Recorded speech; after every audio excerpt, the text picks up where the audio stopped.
अस्सलामुअलैकुम वरहमतुल्लाहि वबरकातुहू। फ़लस्तीन पर जब मुसलमानों का कब्ज़ा हुआ हज़रत उमर रज़ी अल्लाह ताला अन्हु के ज़माने में, तो उन्होंने बाहर निकलकर शहर की कुंजियाँ पेश की कि हुज़ूर आप अब हमारे बादशाह हैं, अब आप ये मस्जिद तुम्हारी मस्जिद है, इसमें आप नफल पढ़ लें शुक्राने के।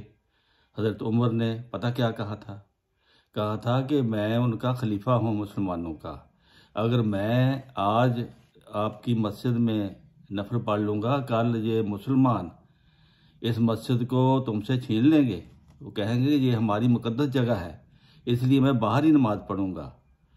ये थे जो खुदा वाले बादशाह होते हैं और खुदा वाले मुसलमानों के लीडर होते हैं, खलीफा होते हैं। लेकिन इससे पहले जब फ़लस्तीन पर कब्ज़ा हुआ था, उन्होंने वहाँ पर आकर मस्जिद में खंजीर की कुर्बानी की थी और फिर पूरे यूरोप को ये दिलाया था, मुंह काला किया था कि लेकिन यूरोप वाले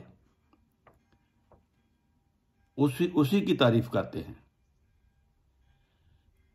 यानी एक वो थे जिन्होंने वहाँ खंजीर की कुर्बानी की, एक वो खलीफा था जिसने इस डर से नफल भी नहीं पड़े कि आपसे काश नाइंसाफ़ी ना हो जाए, ज़्यादती ना करने वाले हों मुसलमान, कि ये कहें कि हमारे खलीफा वक्त ने यहाँ पर नफल अदा किए थे इसलिए ये मस्जिद हमारी है।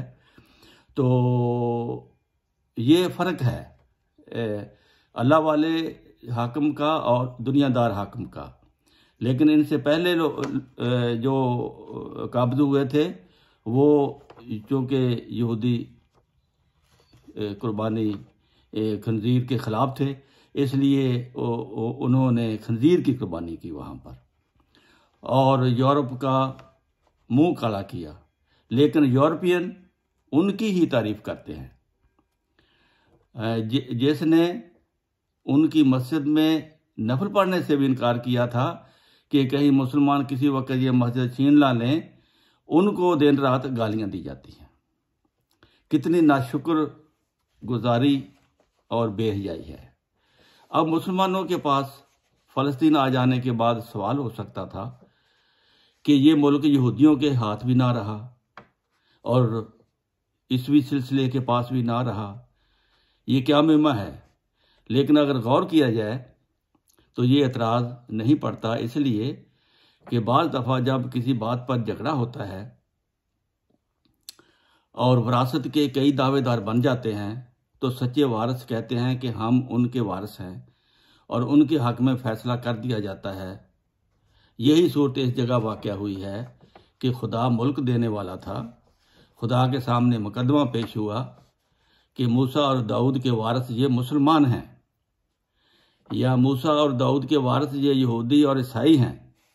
तो कोर्ट ने डिग्री दी कि अब मूसा और दाऊद के वारिस मुसलमान हैं, या मूसा और दाऊद के वारिस यही यहूदी और ईसाई हैं। तो कोर्ट ने ये डिग्री दी कि अब मूसा और दाऊद के वारिस मुसलमान हैं। चुनाचे डिग्री से उनको विरसा मिल गया। फिर आगे चलकर फरमाता है कि वाइजा जा आ वादुल आखिरात ये ना बेकुम लफीफा, बनी इसराइल में है ये आयत 105। फिर इसके बाद एक और वक्त आएगा कि यहूदियों को दुनिया के अतराफ से इकट्ठा करके फ़लस्तीन में लाकर बसा दिया जाएगा, जैसा कि आजकल मेरे ख्याल में हुआ है। दुनिया से आकर ये फ़लस्तीन में आकर काबिज़ हो गए हैं। चुनाचे वो वक्त आया है जबकि यहूदी इस जगह पर कब्ज़ा किए हुए हैं। कराची और लाहौर में जब मैं गया हूँ, हुज़ूर फरमाते हैं मुसलमान मुझसे पूछते रहे कि ये तो खुदाई वादा था कि ये सरजमीन मुसलमानों के हाथ में रहेगी, फिर यहूदियों को कैसे मिल गई। मैंने कहा वादा तो था, कुरान में तो लिखा है कि फिर यहूदी बसाए जाएंगे। कहने लगे अच्छा जी, तो फिर हमने कभी नहीं सुना कि मैंने तुम्हें कुरान पढ़ाने वाला कोई है ही नहीं, तुमने सुनना कहाँ से है। मेरी तफसीर पढ़ो। तो ये जो वादा था, फिर यहूदी अर्ज़ कनान में आ जाएंगे। कुरान में लिखा हुआ मौजूद है, सूरह बनी इसराइल में रुकू 12 में ये लिखा हुआ है कि वो आखिरी ज़माना का वादा आएगा तो फिर हम तुम को इकट्ठा करके इस जगह ले आएंगे।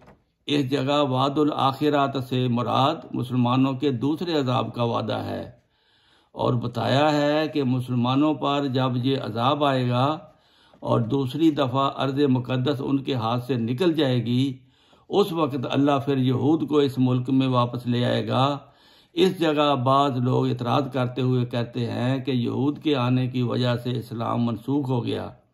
गोया उनके नज़दीक इस्लाम के मनसूख होने की ये अलामत है कि इबाद या सालिहून ने इन पर कब्ज़ा करना था। जब मुसलमान वहाँ से निकाल दिए गए तो मालूम हुआ कि मुसलमान इबाद सालिहीन नहीं रहे। ये एतराज़ ज़्यादातर बहाई कौम करती है, लेकिन अजीब बात है कि यही पेशगोई तौरात में मौजूद है, यही पेशगोई कुरान में मौजूद है, और इस पेशगोई के होते हुए इस मुल्क को बाबलियों ने 100 साल रखा, मगर उस वक्त यहूदी मज़हब बहाइयों के नज़दीक मनसूख नहीं हुआ था। टाइटस के ज़माना में से लेकर 200 साल बल्कि 300 साल तक फ़लस्तीन रूम के मुशरिकों के मतहत रहा, ईसाइयों के कब्ज़ा में नहीं था, यहूदियों के कब्ज़ा में नहीं था। मस्जिद में सूर की कुर्बानी की जाती थी और फिर भी यहूदियत को सच्चा समझा जाता था। लेकिन यहूदियों के आने पर 9 साल के अंदर अंदर इस्लाम मनसूख हो गया। कैसी पागलपन वाली और दुश्मनी की बात है। अगर वाकया में किसी गैर कौम के अंदर आ जाने से कोई पेशगोई बातिल हो जाती है तो आर्जी कब्ज़ा भी मुस्तकिल कब्ज़ा कहलाता है। तो तुमने 100 साल पीछे एक दफ़ा कब्ज़ा देखा है, 300 साल दूसरी दफ़ा काफरों का कब्ज़ा देखा है। उस वक़्त यहूदियत को तुम मनसूख नहीं कहते थे, इस वक़्त की ईसाइयत को तुम मनसूख नहीं कहते थे, लेकिन इस्लाम के साथ तुम्हारी अदावत इतनी है कि इस्लाम में 9 साल के बाद ही तुम इस कब्ज़ा को मनसूखी की अलामत करार देते हो। जब इतना कब्ज़ा हो जाए जितना यहूदियत और ईसाइयत के ज़माने में रहा, तब तो किसी का हक भी हो सकता है कि कहे कि लो जी इस्लाम के हाथ से ये मुल्क निकल गया है। लेकिन जब तक इतना कब्ज़ा छोड़ उसका 10वां हिस्सा भी नहीं हुआ तो उस पर एतराज़ करना महज अदावत नहीं तो और क्या है। फिर अजीब बात यह है कि एतराज़ करने वाले बहाई हैं जिनका अपना वही हाल है जैसे हमारे यहाँ मिस्र मशहूर है, न आगा न पीछा। वो इस्लाम पर एतराज़ करते हैं, हालांकि मक्का मुसलमानों के पास है, मदीना मुसलमानों के पास है। ये 2 अहम इस्लामी मराकज़ हैं। हम उनसे कहते हैं कि छाछ तो बोले, छलनी क्या बोले, जिसमें 900 सुराख हों। तुम्हारा क्या हक है कि तुम इस्लाम पर एतराज़ करो?